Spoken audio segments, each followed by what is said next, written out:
Hi hello welcome to our channel. ఈరోజు మనం చాలా సింపుల్గా రుచికరమైన పచ్చి కొబ్బరి పచ్చడి ఎలా తయారు చేయాలో చూద్దాం. ఒక కడాయి తీసుకొని అందులో కొద్దిగా నూనె వేయాలి.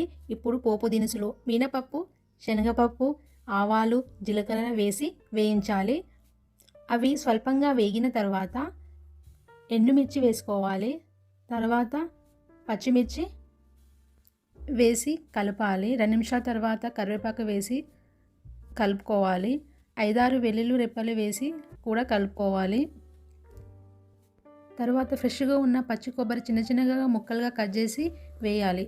ఇప్పుడు చిటికెడు పసుపు కూడా వేసి కలపాలి. ఇది దాదాపు 5 నిమిషాల పాటు తక్కువ మంటలో వేయించుకోవాలి. తర్వాత స్టవ్ ఆఫ్ చేసి పూర్తిగా చల్లారనివ్వాలి. తర్వాత ఒక మిక్సీ జార్లో కొంచెం చింతపండు, తగినంత ఉప్పు వేసి గ్రైండ్ చేసుకోవాలి. ఇలా కొద్దిగా నీళ్లు వేసి మెత్తగా గ్రైండ్ చేసుకున్న తర్వాత తాలింపు కోసము అదే కడాయి పెట్టుకొని అందులో కొద్దిగా నూనె వేసి పోపు దినుసులు, ఆవాలు, జీలకర్ర వేసి మరియు అందులో ఎండుమిర్చి వేసి 2 నిమిషాల తర్వాత వేగిన తర్వాత కరివేపాకు వేయాలి. తర్వాత మనం గ్రైండ్ చేసిన చట్నీ అందులో వేసి స్టవ్ ఆఫ్ చేసుకోవాలి. ఇప్పుడు నోరూరించే పచ్చి కొబ్బరి పచ్చడి రెడీ.